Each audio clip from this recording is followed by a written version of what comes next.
मदरसा में विस्फोट यह साबित करता है कि वहाँ आतंकवादी गतिविधियां चल रही है, वहाँ आतंकवाद का पाठ नौनिहालों को पढ़ाया जाता है। ऐसा सोचना कि मदरसों में आतंकवाद की तालीम दी जाती है, ये घटिया जहन की दलील है। अस्सलाम वालेकुम, नमस्कार, मैं हूं शकील अहमद और आप देख रहे हैं न्यूज़ मैक्स। बिहार में बांका में एक मदरसे में विस्फोटक के बाद राजनीति बिहार में गर्मा गई है। बीजेपी ने मदरसे और मदरसा सिस्टम पर हमला बोलना शुरू कर दिया है। बीजेपी के मधुबनी के विधायक हरिभूषण सिंह ने मदरसे के सिस्टम पर, मदरसे की तालीम पर हमला बोला है और ये कहा है कि मदरसे में आतंकवाद की तालीम दी जाती है। इसके साथ ही बीजेपी, आरएसएस और संघ के कई नेताओं के इस पूरे मामले को लेकर बयानात सामने आ रहे हैं। मदरसे की इमारत में विस्फोट हुआ है जिसमें एक आलिम की मौत भी हो गई है, जान चली गई है। रिपोर्ट्स ये बता रही हैं कि कुछ लोग घायल हैं जो लापता हैं, जिनको पुलिस सर्च कर रही है ताकि उनसे पूछताछ के बाद खुलासा हो पाए।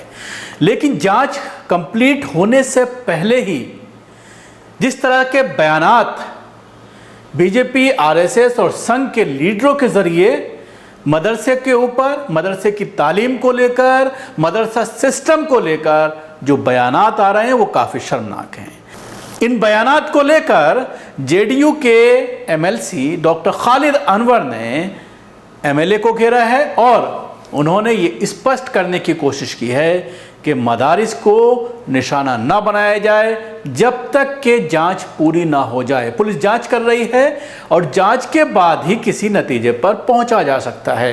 सुनिए डॉक्टर खालिद अनवर का इस पूरे मामले पर क्या कहना है। बांका के मकतब में जो हादसा हुआ है उसको लेकर के भाजपा के एक विधायक ने जो बयान दिया है वो अफसोसनाक है और इसकी जितनी निंदा की जाए कम है।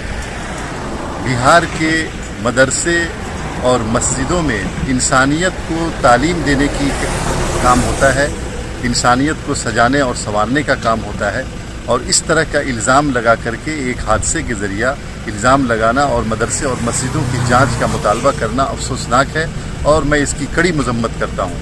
ऐसा सोचना कि मदरसों में आतंकवाद की तालीम दी जाती है, ये घटिया जहन की दलील है और मदरसे और मस्जिदों के लोगों ने ये साबित किया है कि वो इंसानियत के लिए काम कर रहे हैं, वो गरीबों और मुफलिसों को पढ़ाने का काम करते हैं और बिहार में कोई इस तरह की घटना आज तक नहीं हुई है जिस तरह की बात की जा रही है।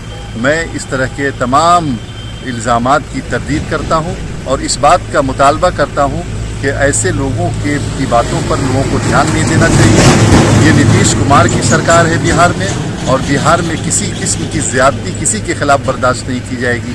जहाँ तक बांका के मकतब का मामला है, उस मकतब में जो ब्लास्ट हुआ है उसकी तहकीकात हो रही है, जो भी मुजरिम होंगे उनको सज़ा दी जाएगी। लेकिन इसके बहाने किसी कम्युनिटी को टारगेट करना, किसी कौम को निशाना बनाना, किसी इदारे को निशाना बनाना, किसी धार्मिक स्थल को निशाना बनाना सही नहीं है और जिसकी जितनी निंदा की जाए कम। सुना जिस तरह से डॉक्टर खालिद अनवर ने बीजेपी एमएलए को घेरने की कोशिश की और ये कहा है कि ये संघी मानसिकता है, इस तरह से नफरत नहीं फैलानी चाहिए। मदरसा हमेशा हिंदू और मुसलमानों के दरमियान भाईचारे का पैगाम देता रहा है। मदरसे से जो बच्चे निकल कर सामने आ रहे हैं वो देश को बनाने में लग रहे हैं, देश की तामीर में लग रहे हैं। अब मैं आइए आपको सुनवाता हूँ जो विधायक हैं उन्होंने क्या कहा है इस पूरे मामले पर। छोटा सा इनका बयान जो सोशल मीडिया पर मौजूद है उसमें छोटा सा पार्ट मैं आपको सुनवाना चाहूँगा। ये इस पूरे मामले पर क्या कह रहे हैं और किस तरह से इसको लेकर के गंदी राजनीति की जा रही है। अभी तक रिपोर्ट नहीं आई है, पुलिस जांच सामने नहीं आई है, उससे पहले ही आरोप लगाने शुरू कर दिए गए हैं। मस्जिद में जो विस्फोट हुआ है इसकी उच्च स्तरीय जांच हो। साथ ही यह अब स्पष्ट हो गया है कि मदरसा में केवल धार्मिक और आतंकवाद की शिक्षा दी जाती है। मदरसा में विस्फोट यह साबित करता है कि वहाँ आतंकवादी गतिविधियां चल रही है, वहाँ आतंकवाद का पाठ नौनिहालों को पढ़ाया जाता है। मदरसा के शिक्षा से आज तक न कोई डॉक्टर इंजीनियर बना है। उनको बच्चों को ये सिखाया जाता है कि दूसरा धर्म के लोग काटने योग्य हैं, कातिल हैं। वो जब तक इस्लाम न स्वीकार कर लें तब तक उनको प्रताड़ित करो, टॉर्चर करो। मैं बिहार सरकार से मांग करता हूं कि बिहार के सारे मदरसों की जांच हो और मदरसा बंद हो, क्योंकि मदरसा में आतंकवाद की शिक्षा दी जाती है, गैर मुस्लिमों के प्रति घृणा और नफरत पढ़ाया जाता है। इसलिए मैं फिर सरकार से कहना चाहता हूं कि पूरे बिहार में, चाहे वो बेतिया हो, चाहे वो पूर्णिया हो, मेरे विधानसभा बिस्फी में भी अभी गरीब, पिछड़ा, दलित पर अत्याचार एक समाज के द्वारा किया जा रहा है। यह उच्च स्तरीय रणनीति चल रही है, समाज को बांटने का काम हो रहा है। सरकार इसको गंभीरता से ले, साथ ही बिहार के सभी मस्जिदों की और मदरसों की जांच हो, केवल वहां नफरत का पाठ पढ़ाया जाता है। तो सुना आपने बीजेपी के जो एमएलए हैं रिभूषण सिंह, इनके जरिए जिस तरह से मदरसे को, मदरसे की तालीम को, बच्चों को, असातिज़ा को जिस तरह से निशाना बनाया जा रहा है, ये संघी मानसिकता को दर्शाता है। जब तक जांच पूरी नहीं हो जाती, जब तक कुछ भी नहीं कहा जा सकता। जहां तक सवाल है मदरसे में आतंकी तालीम को लेकर, तो ये सरासर बेबुनियाद इल्ज़ाम है। अगर विधायक महोदय को कुछ चीज़ें मैं अवगत कराना चाहूँगा, बताना चाहूँगा कुछ पास्ट में जाकर के, किस तरह से महाराष्ट्र में कई दफ़ा ये देखने में आया है कि किस तरह से संघ के लोग, आरएसएस के लोग बम बनाते हुए हलाक हुए हैं, बिल्डिंग उड़ गई है।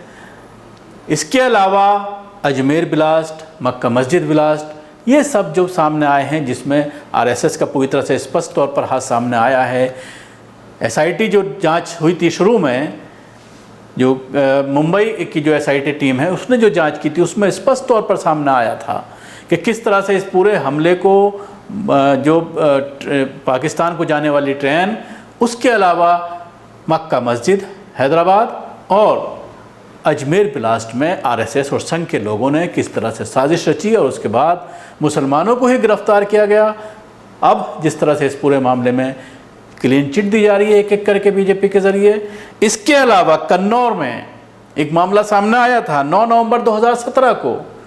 इसमें एक आरएसएस का व्यक्ति वलागुंदन रघु नाम का ये शख्स है, जिसका नाम, जो आरएसएस का प्रचारक था, इसके घर पर ब्लास्ट हुआ था और एक व्यक्ति की, बीजेपी के एक सदस्य की मौत हो गई थी। इसके अलावा महाराष्ट्र में अक्सर इस तरह के मामले सामने आते हैं जिसमें लोग बम बनाते हुए, कभी मकान उड़ जाता है, कभी फैक्ट्री उड़ जाती है और उसके बाद जांच आप समझते हैं किस तरह से होती है और आगे जा कर के तफ्तीश में इन सब लोगों को क्लीन चिट दे दी जाती है। ना ही मीडिया ध्यान देती है कि आगे इस पूरे मामले पर क्या कार्रवाई की गई पुलिस के ज़रिए और क्या तफ्तीश की गई, और उसके बाद चीज़ें पूरी तरह से मैनिपुलेट हो जाती हैं। लेकिन जहाँ तक सवाल होता है मुसलमानों का, किसी मदरसे का, किसी मस्जिद का, तो उसमें मीडिया भी काफ़ी इंटरेस्ट दिखाती है। परसों से जिस तरह से ये विस्फोट हुआ है, उसके बाद से लगातार अखबारात में और टीवी चैनल्स में इस मामले को उठाया जा रहा है और इस मामले को लेकर के एक वायरल मैसेज भी किया जा रहा है कि मदरसे में बम बनाए जाते हैं, मदरसे में जिहाद की तालीम दी जाती है, आतंकवाद की तालीम दी जाती है। अब ये देखने वाली बात होगी कि पुलिस इस पूरी जांच में क्या निकल कर सामने आता है और उसके बाद ही कुछ इस पर स्पष्ट तौर पर अपनी राय दे पाएंगे। शुक्रिया। आपको हमारी कोशिश कैसी लगी ज़रूर बताएं। हमारे यूट्यूब चैनल को सब्सक्राइब करना ना भूलें, इसके साथ ही बेल आइकन ज़रूर दबाएं। धन्यवाद।